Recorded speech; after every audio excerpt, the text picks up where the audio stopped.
Welcome back to my YouTube channel.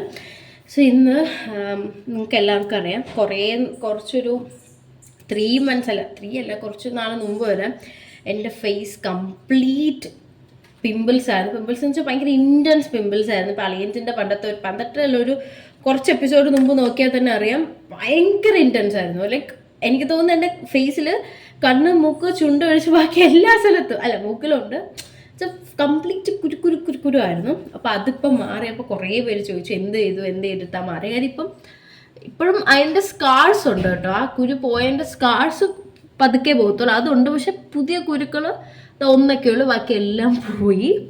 So അത് എങ്ങനെയാണ് ഞാൻ മാറ്റിയത് എന്ന് പറയാനാണ് ഈ വ്ളോഗ്. എനിക്ക് തോന്നുന്നു കുറച്ച് പേരെയൊക്കെ ഹെൽപ്പ് ചെയ്യും. ആൻഡ് എൻ്റെ ഒരു സ്കിൻ ഗെറ്റ് അൺറെഡി വിത്ത് മീ വീഡിയോയും കൂടെയാണത്. അതിൻ്റെ അകത്ത് ഞാൻ എൻ്റെ സ്കിൻ കെയർ, എനിക്ക് പിന്നെ അങ്ങനെ സ്കിൻ കെയർ അങ്ങനെ ഒരു ഇതില്ല, ചെറിയൊരു റൊട്ടീൻ അതും ഞാൻ കാണിക്കാം. അപ്പോൾ മാറിയതെന്ന് വെച്ചാൽ ഇങ്ങനെ പല സ്ഥലത്ത് നമ്മൾ പോയി, പല ഹോമിയോ സ്കിൻ ഡോക്ടേഴ്സിനെ കണ്ടു, പിന്നെ എന്തുവാ അല്ലാത്ത ഈ കോസ്മെറ്റോളജിസ്റ്റിനെ, ഡെർമറ്റോളജിസ്റ്റിനെയൊക്കെ കണ്ടു. അപ്പോഴൊന്നും ഈ പിഗ്മെൻറ്റേഷനൊക്കെ മാറുന്നുണ്ടായിരുന്നു, പക്ഷെ കുരുവിന് വലിയ മാറ്റങ്ങളോ അല്ലെങ്കിൽ പ്രോഗ്രസ്സോ ഒന്നും ഉണ്ടായില്ല. പിന്നെ ഞാൻ ലാസ്റ്റ് ആയിട്ട് പോയത് വോ ഫാക്ടറിലാണ്. അവിടെ ചെന്നപ്പോൾ കെമിക്കൽ പീലൊക്കെ ചെയ്തു. അപ്പോഴും ഈ പറയുന്ന പിഗ്മെൻറ്റേഷൻ മാത്രമേ ചേഞ്ച് വന്നുള്ളൂ. പിന്നെ അവർ പറഞ്ഞ പ്രോഡക്റ്റ്, സൺസ്ക്രീൻ, മോയ്സ്ചറൈസർ അതെല്ലാം ഉപയോഗിച്ചു. അതെല്ലാം നല്ലതായിരുന്നു. ഞാൻ ഇപ്പോഴും അതാണ് ഫോളോ ചെയ്യുന്നത്. അവർ പറഞ്ഞ പ്രോഡക്റ്റ് അത് ഞാൻ കാണിച്ചു തരാം. പക്ഷെ എന്നാലും കുരുവിന് അവർ പറഞ്ഞ് കുറച്ച് സമയം എടുക്കും. പക്ഷെ എന്നാലും ഒരു 3-4 months ആയിട്ടും വലിയ വ്യത്യാസമൊന്നും വന്നില്ല. അങ്ങനെ പിന്നെ അവിടെ പോകുന്നത് നിർത്തിയിട്ട് ആ സ്കിൻ കെയർ മാത്രം, അതായത് അവർ തന്ന ക്രീംസ് ഇട്ടപ്പോൾ എനിക്ക് പിന്നെ കുരുക്കൾ കൂടുതൽ വന്നില്ല. മറ്റേ ഞാൻ എന്തിട്ടാലും വരുമായിരുന്നു. അവസാനം അലയൻസിൽ ഫൗണ്ടേഷൻ നമ്മൾ പൗഡർ പോലും ഇടാതെ, കാരണം സ്കിന്നിലൊന്നും ചെയ്യാതെ എന്ത് ചെയ്താലും അപ്പോൾ കുരു വരുമായിരുന്നു.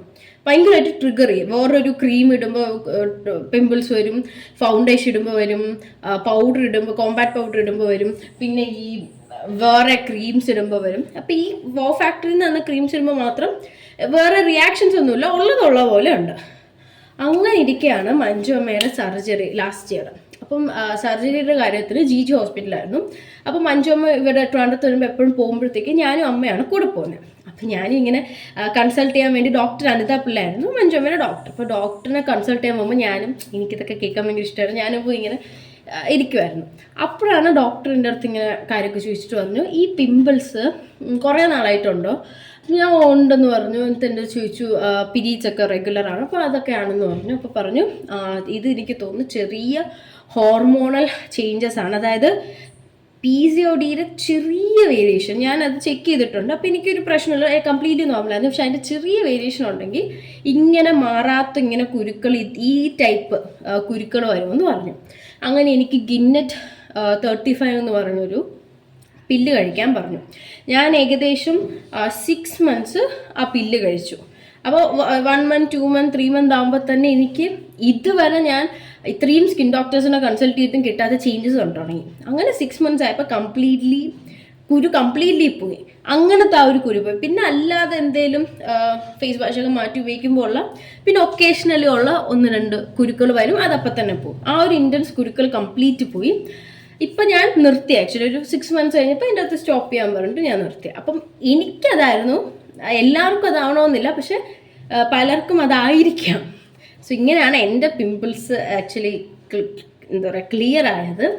പിന്നെ ഞാൻ അതിന് ശേഷം ഒരു കറക്റ്റ് റൊട്ടീനൊക്കെ ഫോം ചെയ്തിട്ടുണ്ടായിരുന്നു. പിന്നെ മെയിൻ അല്ലാതെ ഞാനിപ്പോൾ ഈ ബ്ലാക്ക് ഹെഡ്സ്, വൈറ്റ് ഹെഡ്സ് അങ്ങനത്തെ പ്രോബ്ലംസ് ആയിട്ട് ഡീൽ ചെയ്യുന്നവർക്കും ഡബിൾ ക്ലെൻസിങ് ആണ്. എനിക്ക് ബാക്കി നോസ് സ്ട്രിപ്സ് ഉണ്ട്, ഇപ്പോൾ പീലിംഗ് ഉണ്ട്, സ്ക്രബ്, അതിനെയൊക്കെ കാട്ടി എനിക്ക് തോന്നിയത് ഡബിൾ ക്ലെൻസ് ചെയ്യുമ്പോൾ ഭയങ്കര വ്യത്യാസം വരാറുണ്ട്. അതായത് നമ്മൾ മേക്കപ്പ് ഇട്ടോ എന്ത് സ്കിന്നിൽ എവിടെ പോയിട്ട് തിരിച്ചു വന്നാലും ഒരു ക്ലെൻസിങ്. ഞാൻ ഉപയോഗിക്കുന്നത് ഇതാണ് സെൻറ്റാഫിലിൻ്റെ ജെന്റിൽ സ്കിൻ ക്ലെൻസർ. അതിട്ടതിന് ശേഷം പിന്നെ സെബോനാക്കിൻ്റെ ഫേസ് വാഷും കൂടെ ഉപയോഗിച്ചാണ് ഞാൻ ഡെയിലി ഡബിൾ ക്ലെൻസ് ചെയ്യുന്നത്. ഇതാണ് ഞാൻ എപ്പോഴും ചെയ്യാറ്. അതെനിക്ക് ചെയ്ത് കുറച്ച് നാൾ അത് കണ്ടിന്യൂ ചെയ്തപ്പോൾ എനിക്ക് എൻ്റെ സ്കിന്നിന് നല്ല ചേഞ്ചസ് വന്ന് തുടങ്ങിയ പോലെ തോന്നി. അതായത് ഈ ബ്ലാക്ക് ഹെഡ്സ്, വൈറ്റ് ഹെഡ്സ്, പിന്നെ പിഗ്മെൻറ്റേഷൻ ഒക്കെ കംപ്ലീറ്റ്ലി പോയ പോലെ തോന്നി. അപ്പോൾ അതാണ് എൻ്റെ പിമ്പിൾസ് പോയതിൻ്റെ കാര്യം. അപ്പോൾ ഇത് get and ready with me. ഞാനിപ്പോൾ ഒരു സ്ഥലത്ത് പോയിട്ട് വന്നായിരുന്നു. അപ്പോൾ ഞാൻ ഇപ്പോൾ സെൻറ്റഫില്ലിൻ്റെ ഫേസ് ക്ലെൻസർ എടുത്ത് അത്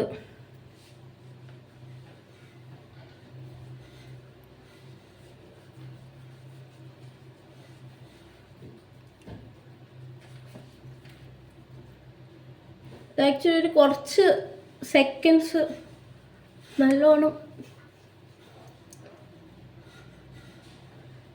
റബ് ചെയ്യണം.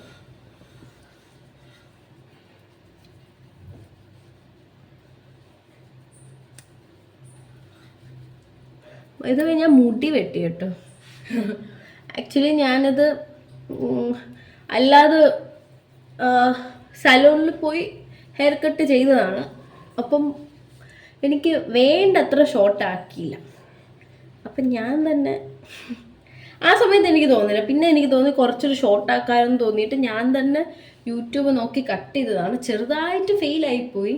അത് കാരണം ഇപ്പോൾ ഞാൻ എന്താ പറയുക, കെട്ടി വെക്കാതെ ഡൗൺ ആയിട്ട് ഇടുവാണെങ്കിൽ മറ്റേ ഹാപ്പി ഹസ്ബൻഡ്സിലെ സലീം കുമാർ ചെയ്ത റോളില്ലേ, ലൈക്ക് എക്സാക്ട്ലി അതുപോലെ ഇരിക്കും. സീരിയസ്ലി.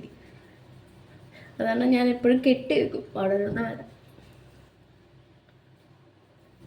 ഓക്കെ, സോ ഇനി ഇത് വാഷ് ചെയ്യാം. സോ വാഷ് ചെയ്തിട്ട് ഞാൻ യൂസ് ചെയ്യുന്ന സെബോനാക്കിൻ്റെ ഫേസ് വാഷാണ് ഇത്. എനിക്ക് ആക്ച്വലി മഞ്ജുമ്മയാണ് ഇതെനിക്ക് റെക്കമെൻഡ് ചെയ്തത്. ഇത് അടിപൊളിയായിരുന്നു ഈ ഫേസ് വാഷ്. അതിന് ശേഷം ഞാൻ പിന്നെ ഇതേ മേടിച്ചിട്ടുള്ളൂ.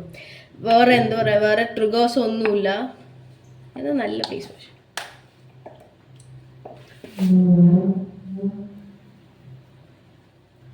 ഇത് അധികം ഫോമി അല്ല. ഇത് യൂസ് ചെയ്യുന്നവർക്ക് അറിയാൻ പറ്റും.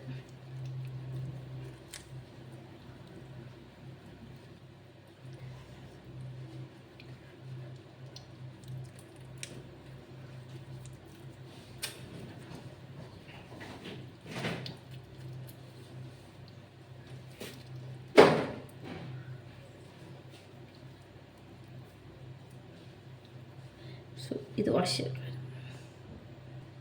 സോയ വാഷ് ചെയ്തിട്ട് ഫേസിന് ആക്ച്വലി ഏറ്റവും നല്ലത് എയർ ഡ്രൈ ആണെന്നാണ് പറയാറ്. പക്ഷെ അത്രയും പേഷ്യൻസ് എനിക്കില്ലാത്തതുകൊണ്ടും ഞാൻ ഭയങ്കര എക്സ്ട്രീംലി സോഫ്റ്റ് എന്ന് പറയാം, നല്ല ക്ലോത്താണ്. ഞാൻ ലുലുവെന്ന് എപ്പോഴും മേടിച്ചത്. സോ ഇത് കഴിഞ്ഞു. പിന്നെ നൈറ്റ് സ്കിൻ കെയർ റൊട്ടീൻ പോലെ ഫേസിൽ സെറം മോയ്സ്ചറൈസറൊക്കെ ഇട്ടിട്ട് കിടക്കണമെന്നാണ്. പക്ഷെ എനിക്ക് ഞാൻ ഡെയിലി അങ്ങനെ മോയ്സ്ചറൈസർ ഒന്നും ഇടാറില്ല. വല്ലപ്പോഴും മാത്രമേ രാത്രി അങ്ങനെ മോയ്സ്ചറൈസർ ഇടാറുള്ളൂ. എനിക്കില്ലെങ്കിൽ ഭയങ്കര ഇറിറ്റേഷനാണ്. എനിക്ക് സ്കിന്നിൽ എന്തെങ്കിലും ഇട്ട് ഉറങ്ങുമ്പോൾ ഭയങ്കര ഇറിറ്റേഷനാണ്.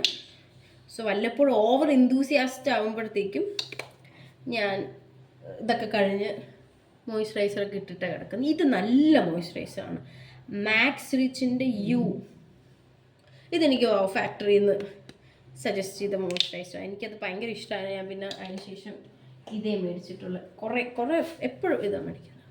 നോക്കിയാൽ നല്ല മോയ്സ്ചറൈസറാണ്, സ്റ്റിക്കി അല്ല, എന്നാൽ ഹൈഡ്രേറ്റിംഗ് ആണ് എനിക്ക് മോയ്സ്ചറൈസർ.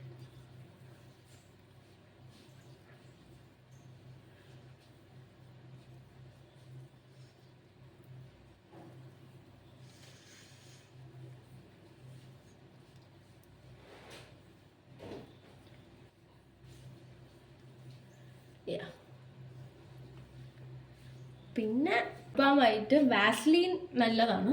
പിന്നെ ഞാൻ എന്താ ഈ 4 ഹവറിൻ്റെ അലോ ലിപ്സ് എന്ന് പറഞ്ഞ ഈ കമ്പനിയുടെ ഉപയോഗിക്കുന്നത് നല്ലതാണ്.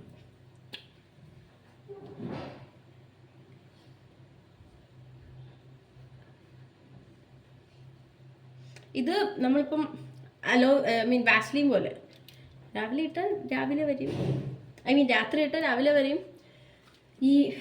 ഇത് പോകത്തില്ല. സോ അതാണ് എൻ്റെ skin care routine. So that's it. Thank you for watching. By.